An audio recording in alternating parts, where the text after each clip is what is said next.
The iPhone XS is now technically a 2-year-old phone. I know that sounds like a long time, but that doesn't make it a bad buy in 2021, and here's why. First off, let's talk about performance. That's one of the things that you would think would be affected within the 2-year time span, but it hasn't. In 2021, this phone still performs like a champ.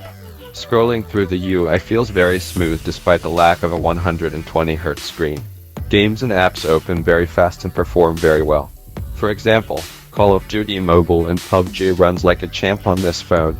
I'm able to set the graphics at medium or high, but I always play at medium and it is a very smooth experience. The A12 Bionic chip is this phone is definitely future-proof. Now let's talk about one of the most important parts of a phone. The screen. The iPhone XS has a 5.8-inch OLED screen. The colors are more saturated and vibrant, and the screen is able to portray true blacks unlike a traditional LCD. The screen is definitely not as vibrant as something like a Samsung Galaxy S9, but the screen is still very good. Another thing the XS does right is its design. I have the gold version here which looks absolutely stunning. But sadly I have a case on it which is literally impossible to take off.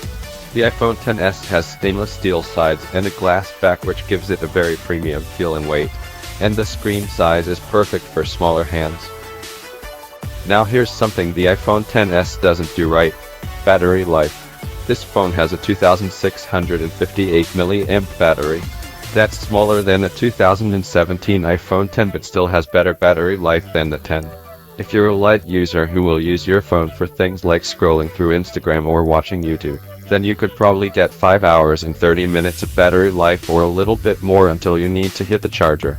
But if you're gonna be playing heavy games on it or keep location services on, then the battery will suffer.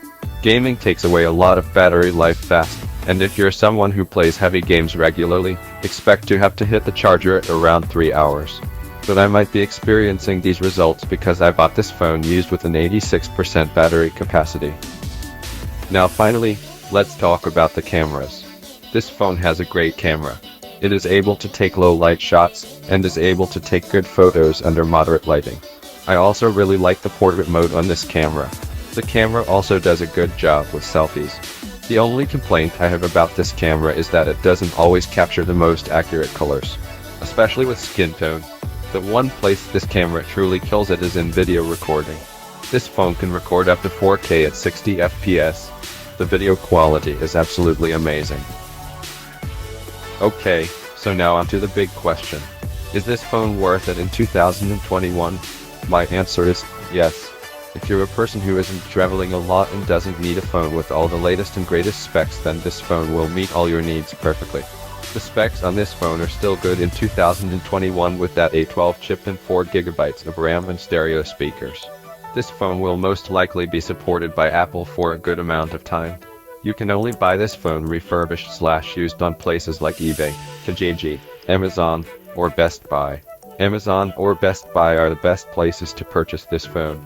Before purchasing, make sure to check the battery capacity and whether or not the Face ID works. If you look really hard you can find good prices on this phone. Anything under $550 is a good deal on this phone.